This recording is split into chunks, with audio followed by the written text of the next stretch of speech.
السلام علیکم کتونکو ماستر شاه سوار ما په دې موقع باندې تاسو کتلی شئ زمونږ سره حاجي لالی شاه پښتنیار کوم چې د ولسي تحریک پاکستان صوبایي صدر دی هغې زمونږ سره په روډ باندې میلاو شو بای چانس د هغې سره یو څو خبرې اترې کوو چېرته ځئ مونږ سره اوسئ السلام علیکم. وعلیکم السلام ډیره مننه خوشاله شئ. حاجي صاحب تاسو د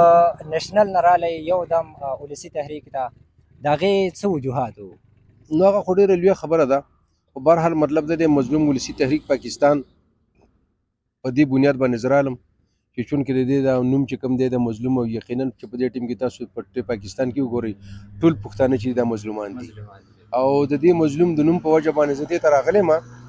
او زما ویژن او زما د پارټۍ ویژن او د هغې منشور هم دا دی چې موږ په دې وطن کې مطلب د هر چا ته تعلیم ورکړو د هر چا د صحت خیال وساتو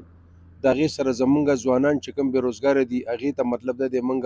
روزګار ورکړو لکه دلته د دې ځای نه واله رسا د باجوړ نه واله د اخري سره پورې دا بارډر دي نو روزګار مطلب په بارډر راځي په انډسټرۍ باندې راځي چې په دې ملک کې مطلب د روزګاري د ځوانان به آباد وي د هر سهار د دې باجوړ نه دا ډبې ډکېږي او د دې ځای نه خلک ځي مور خفه خور خفه ښځه خفه په وطن کې مطلب ډېر وسایل دي ډېره شتمنۍ دي دلته نپرایډ دي دلته جسپر دي دلته کرومایډ دي دلته بلا معدنیات دي خو په هغې د ننه پورې چې هغه ور نه دی کړی نو مظلوم ولسي تحریک مطلب د عزم او د اراده کړې ده چې موږ به مطلب د ځوانانو له د سپورټس میدانونه آبادو د سپورټس میدانونه به ورته جوړو او ان شاء الله تعالی دوی له به تعلیم ورکو تعلیم به عام کوو او د هغې سره سره چې کوم دی چې کوم هغه خلک دی چې هغه په بیډ باندې پروت دی هغه د علاج محتاج دی هغه خلکو ته به ان شاء الله موږ صحت ورکوو ان شاء الله. حاجي صاحب د صادق جان ازوزی چې کوم دی هغه زه ګورم ډېر زیات فین فالوورز لري او باجوړ کې ستاسو کومه پارټي چې ده د هغې ډېر کم وخت وشو څومره خلکو ستاسو سره په دې کې اتحاد وکړو؟ یاره اوسه پورې خو ماشاءالله ډېر زیات مطلب دی ډېر ښه کاپي او ټرین روان دی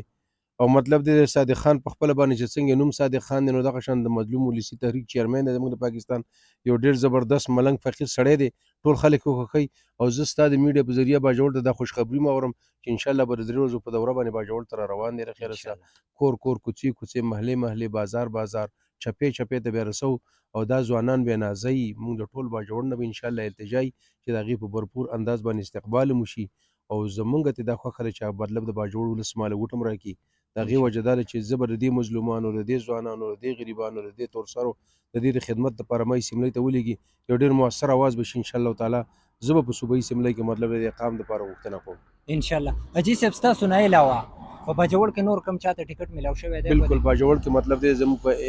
پی کې 19 باندې کینډیډیټ شته په پی کې 21 باندې زموږ کینډیډیټ شته او اوورال موږ په ټوله صوبه کې چې کوم دی 26 ټکټونه ورکړي دي. صحیح. او حاجي صاحب زموږ د کتونکو ته کلیر کړئ چې ستاسو انتخابي نشان چې کوم دی هغه څه شی دی؟ زموږ انتخابي نشان چې کوم دی دا بالکل منګی دی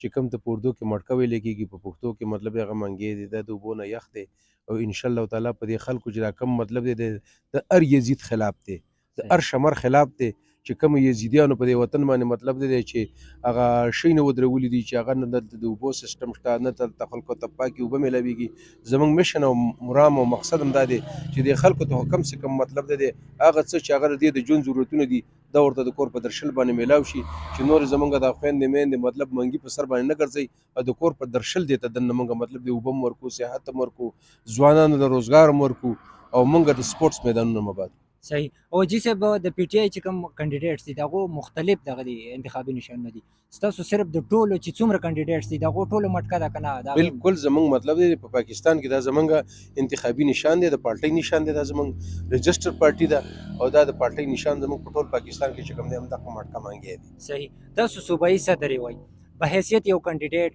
د پارټۍ تاسو به زمونږ د عوامو ته دا کم چې خوار ولس دی دې ته پیغام څه ورکوئ ځکه چې زمونږ په باجوړ کې کم یو ایم پی ای راغلی کم یو ایم این ای راغلی هغو څه داسې یو کردار نه دی کړی نو دې خلکو ته به څه پیغام ورکوئ؟ نو زه خو دې خلکو ته دا پیغام ورکوم چې زه مطلب دی د بازار صدر رالم نو د هغې نه ما چمبر جوړ کړو ما ته ټول دنیا ته پته ده چې زه د هر یو شي هغه پریم وسیع کوم ورکوټی کوم یې نه نن مطلب په ټول پاکستان کې مطلب دی ما خلک پیژني باجوړ د انډسټري په نوم باندې خلک پیژني باجوړ د چمبر اف کامرس په نوم باندې پیژني په باجوړ کې ما د سپورټس میدانونه بند کړي دي باجوړ کې بي پي ایل زه کوم د هغې په نوم باندې خلک پیژني نور به انشاءالله تعالی باجوړ کې چې زه مطلب دی دا ما منتخب کړي نو زه به ورته د ایم پي ای توب چل ور وښیم چې په باجوړ کې مطلب دی د قومي ولسي خلکو د دې اواز څنګه موثر دی او زه په اسمبلی کې د هغې دپاره څنګه غوښتنې کوم او لویه خبره زه تا ته دا کوم چې د چوک مطرح شي موږ به د هغو سره ناست یو د باجوړ په خاطر باندې زموږ د حزب اختلاف سره هېڅ کار نشته دی چې دې وطن ته موږ ترقي راوړو خوشحالي راوړو صحت راوړو تعلیم راوړو د دې دپاره مطلب دی زما د ټولو خلکو نه التجا ده چې هغه موږ سپورټ کړي صحیح ډیره مننه کتونکو تاسو د حاجي لالی شاه پښتونیار خبرې واورېدلې امید لرم چې ستاسو به د دوی خبرې ډېرې زیاتې خوښې شوي وي که دا ویډیو درته خلک لیدلي لایک یې کوئ مخکې ورسره شیر کوئ او د دوی ورسره د دوی د پارټۍ ورسره ضرور حمایت وکړئ ځکه چې دا نوې پارټي ده چې وګورو چې دوی څه کردار کوي د دې سره ماسټر شاه سوار له اجازت راکوي د لوی الله په امان ډېره مننه